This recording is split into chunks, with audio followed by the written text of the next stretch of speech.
किसान भाइयों, दिन का टेम्परेचर काफी ज्यादा बढ़ गया है और इतनी ज्यादा गर्मी हमारी गेहूं की फसल के लिए काफी ज्यादा नुकसानदायक साबित होगी।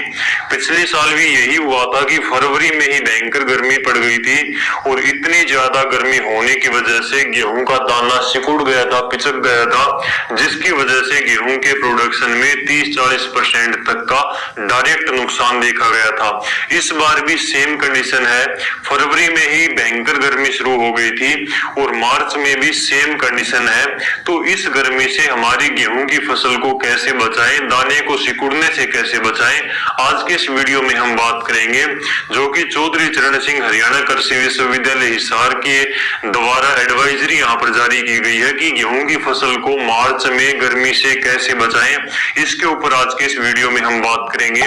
यहाँ पर आप ये देख सकते हैं, चौधरी चरण सिंह हरियाणा कृषि विश्वविद्यालय हिसार के द्वारा ये एडवाइजरी जारी की गई है कि बढ़ते हुए तापमान से गेहूं की फसल को कैसे बचाया जाए। तो इसके लिए यहाँ पर क्या सलाह दी है यूनिवर्सिटी ने, चलिए देखते हैं। सबसे पहला पॉइंट है कि दिन का तापमान 30 से 32 डिग्री सेल्सियस और रात का तापमान अगर 15 डिग्री सेल्सियस से नीचे रहता है तो किसानों को घबराने की आवश्यकता नहीं है।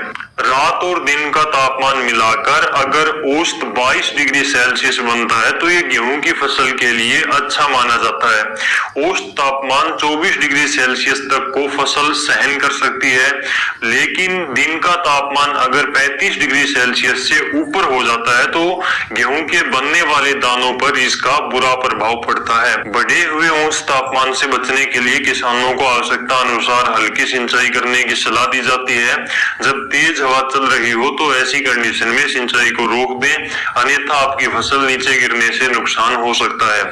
जिन किसान भाइयों के पास में फव्वारा सिंचाई की सुविधा है वे दोपहर के टाइम में तापमान जब बढ़ जाता है तो ऐसी कंडीशन में आधा घंटा फव्वारे चला सकते हैं। और जैसे कि मिनी स्प्रिंकलर अगर आपके खेत में लगे हुए हैं तो वे किसान तो आसानी से रोजाना आधा घंटा सिंचाई दे सकते हैं।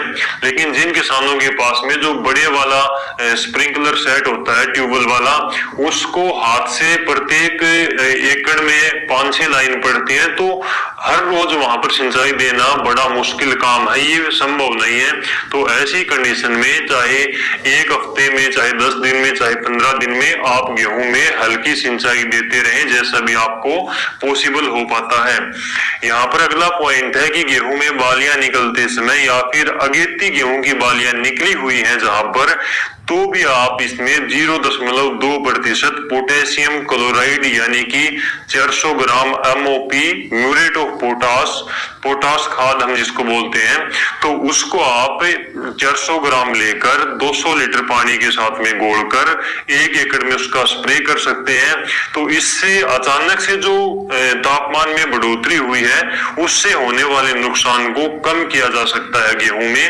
और पछेती बीजी हुई गेहूं में पोटेशियम क्लोराइड का छिड़काव यानी कि आप पोटास का स्प्रे उसमें 15 दिन के अंतराल पर 2 बार कर सकते हैं। ये जो लास्ट का पॉइंट है इसके ऊपर आपको विशेष रूप से ध्यान देना चाहिए कि इस समय पर चाहे गर्मी कम हो चाहे ज्यादा, लेकिन गेहूं की फसल में आपको एक लास्ट का जो स्प्रे है वो NPK 0050 का देना चाहिए। NPK 0050 में पोटास होती है। आप MOP के रूप में भी पोटास का स्प्रे कर सकते हैं, जैसा कि हमने पहले इसकी मात्रा की बात करी, या फिर आप NPK 0050 का स्प्रे करके भी पोटास की पूर्ति इस समय पर कर सकते हैं। पोटास से आपकी फसल में दाने का वजन बढ़ेगा, दाने की चमक बढ़ेगी, दाने का साइज बढ़ेगा, गर्मी का प्रकोप कम होगा, तो दाना सिकुड़ेगा नहीं। तो इस प्रकार से इस समय पर पोटास का स्प्रे करना गेहूं में बेहद फायदेमंद रहेगा। आपके उत्पादन में, प्रोडक्शन में जरूर इससे बढ़ोतरी आपको देखने को मिलेगी। और इसके साथ ही 1 हफ्ता या फिर 10-12 दिन के अंतराल पर गेहूं में हल्की सिंचाई जरूर करते रहें, ये भी काफी बेनिफिट रहेगा आपकी फसल के लिए।